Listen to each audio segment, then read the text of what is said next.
اللهم صل على محمد عبدك ورسولك وصل على المؤمنين والمؤمنات والمسلمين والمسلمات اللهم صل على محمد كما تحب وترضى ہے کہ اسلام کہتا ہے مانگو ربنا آتنا فی الدنیا حسنہ، یہ دنیا مانگو اور بہترین مانگو۔ اگر غربت، تنگ دستی، فقر، فاقہ یہی زندگی تھی تو پھر ربنا آتنا فی الدنیا حسنہ اس کو مانگنے کا حکم کیوں فرمایا؟ فی الآخرۃ حسنہ۔ بات یہ ہے ایک اس کی ترتیب ہے، رب کی ایک تقسیم ہے۔ ترتیب تو یہ ہے کہ جو دعائیں میرے اللہ پہ اور اس کے حبیب نے فرمائی ہیں وہ ہمیں مانگنی ہیں۔ کبھی فقر نہیں مانگنا، کبھی غربت نہیں مانگنی، کبھی تنگ دستی نہیں مانگنی، کبھی بیماری نہیں مانگنی، کبھی مشکلات اور مسائل نہیں مانگنے۔ لگا میں نے تو بہت وظیفے پڑھے، میرا تو کچھ نہیں بنا۔ میں نے اس سے عرض کیا کہ یا علی معلمنی والی دعا بھی پڑھ اور اللہ سے کہہ کہ یا اللہ یہ میرا وظیفہ جو میں نے پڑھا میرا کچھ نہیں بنا، اے اللہ مجھے اس کا اصلی منظر دکھا دے۔ اب ذرا منظر سنے کیا دیکھا اس نے؟ کہہ رہے کچھ نہیں بنا، غربت ہے، سفید پوشی ہے اور قرضے ہیں، مشکلات ہیں، بیماریاں ہیں، ناکامیاں ہیں، گھر بہت تنگ ہے، گھر کے افراد بہت زیادہ ہیں، یہ سارے مسائل ہیں، کچھ بھی نہیں بنا، یہ سارے مسائل۔ تو میں نے اس سے عرض کیا کہ یہ دعا پڑھ یا علیم علمنی یا خبیر اخبرنی یا وہاب حبلی من اسرار الدنیا والآخرہ، یہ دعا پڑھ۔ اس نے پڑھی اور ساتھ میں نے اس سے عرض کیا کہ اللہ سے مانگ بھی صحیح کہ یا اللہ مجھے وہ کیفیتیں سجھا دے، وہ حالتیں میرے اوپر روشن کر دے۔ یا اللہ تیرے ابراہیم نے بھی علیہ السلام نے تجھ سے مانگا تھا کہ یا اللہ تو موت کے بعد زندگی کیسے دے گا؟ یا اللہ ٹھیک ہے تو دے گا، پر اگر میں دیکھ لوں گا تو میرا یقین مضبوط ہو جائے گا۔ قرآن میں اس کا سارا واقعہ موجود ہے۔ اب اس نے مانگنا شروع کیا، جاگ رہے مانگنا شروع کیا اور پڑھنا شروع کیا۔ اس نے دیکھا کہ وہ گھر میں ہے اور اس کا وجود چھوٹا سا ہے اور اس کے دائیں بائیں ایک بڑے وجود کی کچھ چیزیں ہیں، بلاؤں کی شکل میں، آفتوں کی شکل میں، کوئی سانپ، کوئی خنزیر، کوئی بندر، کوئی کتا، مختلف چیزوں کی شکل میں اس کے گھر میں ہیں اور پھر رہی ہیں۔ پھر وہ بیٹھا، وہ وظیفہ کر رہا، وہ وظیفہ کرتا تھا سورۃ فاتحہ کا، وہ وظیفہ کر رہا، وہ بیٹھا، وہ دیکھتا ہے کہ جب وہ وظیفہ کرتا ہے ان میں سے کوئی ایک آدھ چیز مر جاتی ہے تو وہ جو دوسرے ہیں اس کی اٹھا کے اس کو باہر پھینک دیتے ہیں اور اسے غصے والی نظر سے دیکھتے ہیں، اور کچھ لوگ اس پہ حملہ آور ہونا چاہتے ہیں، وہی وظیفہ آ کے ان کو روک لیتا ہے، پھر پڑھتا ہے، پھر اور چیز مر جاتی ہے، پھر پڑھتا ہے اور چیز مر جاتی ہے۔ اس دوران میں ان میں ایک بلا آ کے اس کے قریب بیٹھ گئی اور اس سے ایسے باتیں کرنے لگی جیسے انسان انسان سے باتیں کرتے ہیں۔ تو اس نے پوچھا یہ کیا ہے؟ کہا تیرے اور تیری نسلوں کے پچھلے گناہ ہیں جو تیرے رزق کو کھا رہے، تیرے چین کو، تیرے سکون کو، تیری راحت کو کھا رہے، یہ وہ گناہ ہیں تیری اور تیری نسلوں کے۔ اور جب تو وظیفہ کرتا ہے یہ بلائیں مصیبتیں کم ہوتی ہیں، اگر تو زیادہ کرتا یہ بلائیں مصیبتیں اور کم ہو جاتی۔ اور اس سے ایسی باتیں کرنے لگا۔ میرے پاس آیا، مجھ سے کہنے لگا آپ کی بات سچ ہے، یہ ہر تسبیح وظیفہ اثر کرتی ہے، ہر دعا رزلٹ دیتی ہے، کوئی دعا کوئی وظیفہ ایسا نہیں ہے کہ اثر نہ کرے۔ میں نے یہ کچھ خواب میں دیکھا ہے، یہ چیز دیکھی، ایسی دیکھی، میرے اور میری نسلوں کے گناہ۔ پھر خود ہی کہنے لگا میں نے اپنے والد کی زندگی میں یہ چیزیں دیکھی، اور سنا ہے دادا کی زندگی میں بھی یہ گناہ یا مصیبتیں تھیں۔ اب کہنے لگا مجھے یقین ہے کہ اب میں اس کو اور زیادہ توجہ سے، اور زیادہ دھیان سے، اور زیادہ طاقت سے پڑھوں گا، اور زیادہ توجہ سے، اور زیادہ دھیان سے، اور زیادہ طاقت سے پڑھوں گا۔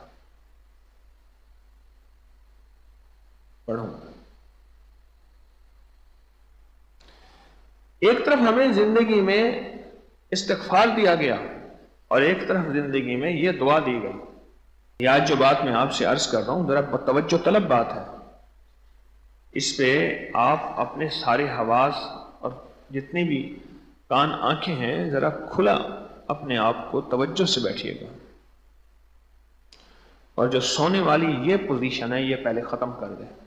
آپ کے سامنے اگر کوئی اس پوزیشن میں بیٹھا ہے اسے پیار محبت سے کہہ دیں، یہ جو پوزیشن ہے نا سونے والی، میں نے تو نیت کر لی ہے، نیند تو آ جا تیری مہربانی ہے، میں نے تو کر لی ہے نیت، میں نے تو نیت کر لی۔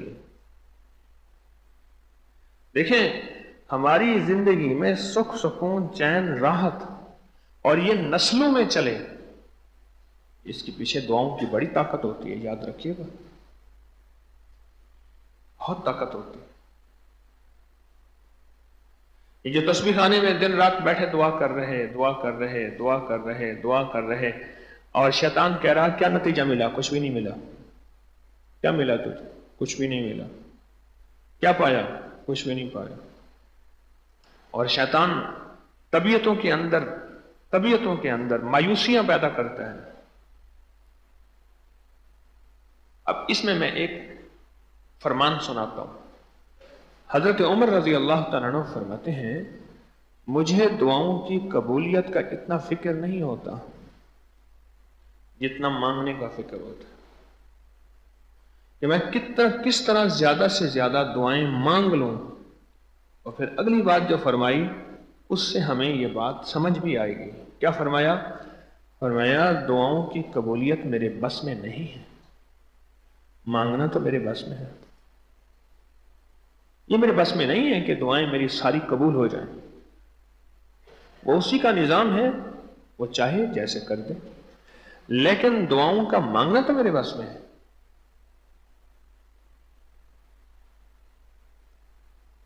مانگنا میرے بس میں ہے۔ اپنی دعاؤں کے اوقات کو بڑھائیں، ہاتھ اٹھائے بغیر بھی، ہاتھ اٹھائے ساتھ بھی، دعاؤں کے اوقات بڑھائیں۔ کسی کام میں مشغول ہیں تو دل ہی دل میں دعا میں لگ جائیں، دل ہی دل میں دعا میں لگ جائیں، دل ہی دل میں دعا میں لگ جائیں۔ اگر کسی کام میں مشغول ہیں دل ہی دل میں دعا میں لگ جائیں، دل ہی دل اللہ کی طرف متوجہ ہو جائیں، اور واقعی انفرادی اوقات میں نفل پڑھ کے یا ایسی دعا میں بیٹھ کے اللہ سے باتیں کریں، آخرت مانگا کریں، نسلوں کے لیے خیر مانگا کریں، اور ایک چیز اور مانگا کریں۔ یہ میں آپ کو ایک موتی دے رہا ہوں، یا اللہ میری نسلوں کے فیصلے میرے اعمال پہ نہ کرنا، ربنا لا تؤاخذنا من سوء اعمالنا، اللہ میری نسلوں کے فیصلے میرے اعمال پہ نہ کرنا۔ اگر کوئی میری نسلوں میں تیرا پسندیدہ بندہ تھا، اگر کوئی میری نسلوں میں تیرا پسندیدہ بندہ تھا، اللہ میری نسلوں کو ان راہوں پہ لگا دینا۔ آپ نے ایک لفظ سنا ہوگا اچھوں سے برے، بروں سے اچھے، چنگے ہیں جو مندے تھے، مندے ہیں جو چنگے، سنا ہوگا۔ یہ وہ پیچھے سے کوئی نظام ہوتا ہے، اور وہاں سے وہ رگ اور وہ نسلوں میں منتقل ہوتی ہے۔ یا اللہ میرے اعمال پہ میری نسلوں کے فیصلے نہ کرنا، اور میری خطاؤں کی وجہ سے یا اللہ میری نسلیں، اللہ ایسا نہ کرنا، بلکہ مولا تیری رحمت متوجہ ہو جائے اور میری نسلوں میں صالحیت اور صلاحیت عطا فرما۔ صالحیت اور صلاحیت، نیکی تو ہوئے بیچارے بے وقوف، اندھے لولے کانے لنگڑے پاگل، نہ مولا نیک بھی ہوں اور باصلاحیت بھی ہوں۔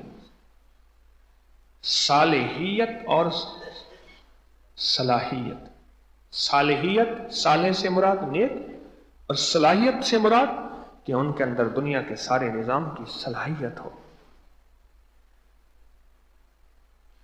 ہم رمضان کی گھڑیوں میں جب یہ فیصلہ ہو گیا کہ میرے رب نے سارے فرشتوں کو عبادتوں سے ہٹا کے آپ حضرات کی دعاؤں پہ آمین پہ لگا دیا،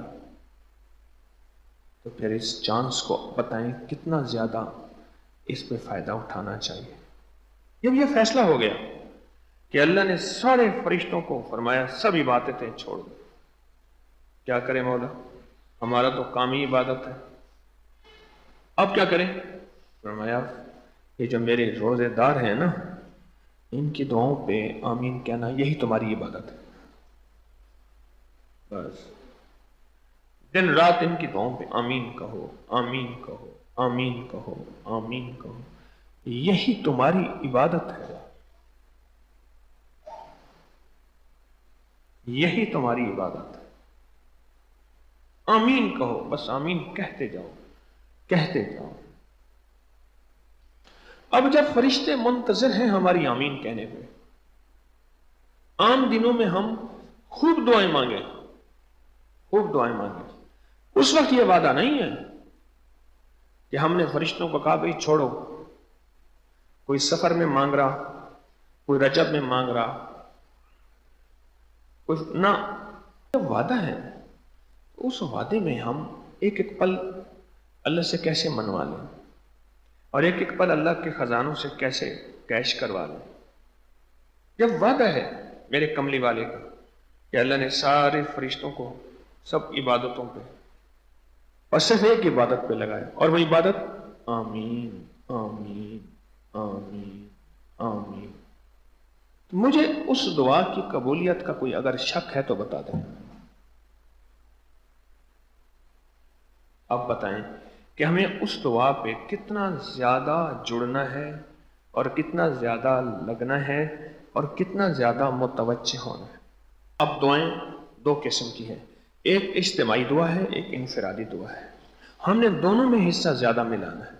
اجتماعی دعا یا بھی مجمع ذکر دعا ہوگی، ظہر کے بعد تعلیم دعا ہوگی، آج یا مسبب الاسباب سبب لی الخیر، وہ تو قسمت والا ہی اس میں شامل ہو سکے گا کہ وہ اس کی نسلیں ہی رنگے جائیں گی، وہ دعا ہوگی اجتماعی۔ درود پاک پڑھا جائے گا جمعہ، یہ دعا ہوگی۔ عصر کے بعد ذکر خاص ہے، یہ اجتماعی دعا ہے ساری، یہ ساری اجتماعی دعا۔ ایک یہ ہے کہ اجتماعی دعاؤں میں حصہ ہو، اس کا فائدہ جو سب سے زیادہ ہوگا، اجتماعی دعاؤں کا جو سب سے زیادہ فائدہ ہوگا وہ یہ فائدہ ہوگا، کوئی قریب بیٹھا ایسا جو اللہ کے ساتھ قرب تعلق رکھنے والا، اللہ سے محبت کرنے والا اور اللہ کو چاہنے والا، اس کی آمین میں میری آمین ملی، بیڑے پار، کام ہو گئے، مشکلیں دور ہو گئی، پریشانیاں دور ہو گئی۔ پتہ نہیں اللہ کے ہاں اس کا کیا قرب ہے اور اللہ کا کون سا دوست ہے، کیا پتہ حضرت خضر علیہ السلام آ کے بیٹھ گئے ہیں کسی روپ میں، اللہ کا کیا قرب ہے، اور کوئی اللہ کا ولی بیٹھا ہے، اور ایسا اللہ کا بندہ بیٹھا ہے جس کے بارے میں حدیث میں آتا ہے کہ وہ بندہ ہے کہ جو اللہ سے کہہ دے اور اللہ کر دے، اللہ سے عہد کر لے اور اللہ پورا کر دے۔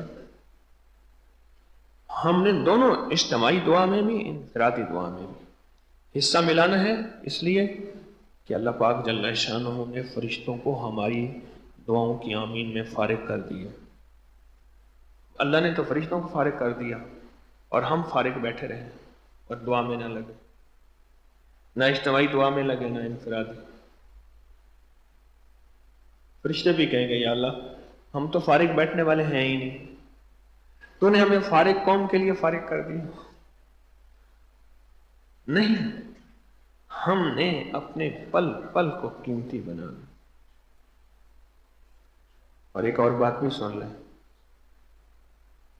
بعض اوقات کسی کو مکان ملتا ہے، گاڑی ملتی ہے، سواری ملتی ہے، کشادہ رزق ملتا ہے، یا عبادت کی توفیق ملتی ہے۔ ایک صدا لگانے والا صدا لگاتا ہے، خیال کرنا یہ کسی کی دعاؤں کا صلہ تجھے مل رہا ہے، کبھی دنیا کی شکل میں، کبھی عبادت کی شکل میں، کبھی مال کی شکل میں، کبھی اقتدار کی شکل میں، کبھی صحت کی شکل میں، یہ کسی کی دعاؤں کا صلہ تجھے مل رہا ہے۔ دعائیں نسلوں کے لیے سنبھال کے رکھ دی جاتی ہیں، پھر نسلوں میں وہ دعائیں ملتی ہیں مختلف شکلوں میں۔ تو کوئی نسلوں کے لیے کوئی سرمایہ ہی چھوڑ کے چلے جائیں، ان کو فقیر خالی چھوڑ کے جائیں، مزہ تو نہ آیا، یا فقیر خالی چھوڑ کے جانا، تو ان کے لیے نسلوں میں مال کا سرمایہ چھوڑ کے جائیں تو بھی ہے اگر رزق کی حلال ہے، لیکن اعمال اور عبادات کا سرمایہ چھوڑ کے بھی چلے جائیں۔ کوئی ہمارا ہوتا ہمیں دعاؤں کا خزانہ دے جاتا، ہماری بھی روٹی آسان ہوتی، سوکھی ہو جاتی۔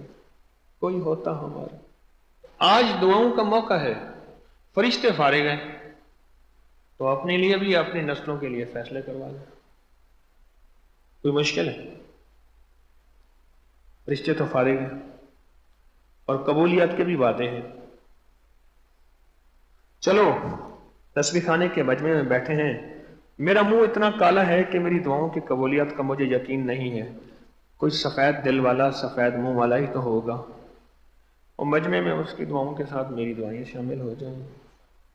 یہ آج کل گندم کا موسم ہے نا، گندم کے ڈھیر میں کنکر اور تنکے بھی ساتھ تل جاتے ہیں۔ سمجھ لیں یہ تسبیح خانے کا جو ہے یہ گندم کا ڈھیر ہے، اور میں اسی میں ایک کنکر اور تنکا ہوں۔ جب یہ تلے گا تو میں بھی تل جاؤں گا، نہ میں پونکاں نہ میں ٹونکاں تے نہ میں شور مچاواں، نیکاں دے لڑ لگ کے میں بھی شاید بخشا جاؤں۔ یہ فیصلہ کر لیں، ہو گیا۔ اب فرشتوں کو آپ نے ویل ہی نہیں دینی، فرصت ہی نہیں دینی، نہ کوئی کھجانے کی نہ کوئی بولنے کی، فرصت ہی نہ دیں۔ اتنی دعائیں، اتنے اعمال اجتماعی دعاؤں میں لگیں، فرشتوں کہیں کہ یا اللہ یہ تسبیح خانے میں کہاں ہم آ گئے۔ اتنا زیادہ فرشتوں کو مصروف کر دیں، اتنا زیادہ کر دیں کہ فرشتے خود کہیں کہ واہ بھائی واہ، یہ ہے دیکھیں یہ تسبیح خانے والے کوئی با کمال لوگ ہیں، بے مثال لوگ۔ اور فرشتوں کو ایک چیز پسند ہے، بھائی فرشتوں کی روٹی غذا کا بھی خیال کرنا۔ ایک بندے کو اتنا لگا دیا، کام پہ لگایا تو ان کی روٹی کا خیال رکھنا ہی نہیں رکھنا۔ یہ جو اللہ کا ذکر ہے یہ فرشتوں کی غذا ہے، یہ جو اللہ کا ذکر ہے یہ فرشتوں کی غذا ہے۔ اب بیٹھ کے اللہ کا ذکر دھیان سے کر کے فرشتوں کو غذا دیں گے، ان کو موٹا تازہ صحت مند کر انہیں کہ بھائی آپ پھر اپنی دعاؤں میں آمین کریں ذکر، فرشتوں کو غذا دے دیں۔ منہ کھاوے تے آنکھ شرماوے، اور وہ تو ویسے ہی ان غذاؤں میں ہیں، فرشتے تو ویسے ہی دن رات ان کی عبادت، ان کی آنکھ کیا شرمائے گی، وہ تو بنے ہی عبادت کے لیے۔ فرشتوں کی غذا دیں، پھر مراقبہ کریں، پھر دعا کریں، اور پھر سارا دن دعاؤں میں لگ جائیں۔ افضل الذکر لا الہ الا اللہ۔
الا اللہ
نستغفرك ونتوب إليك نستغفرك ونتوب إليك نستغفرك ونتوب إليك أستغفر الله العظيم سبحان الله وبحمده سبحانك اللهم وبحمدك أشهد أن لا إله إلا أنت نستغفرك ونتوب إليك سبحان ربك رب العزة عما يصفون وسلام على المرسلين والحمد لله رب العالمين آمين.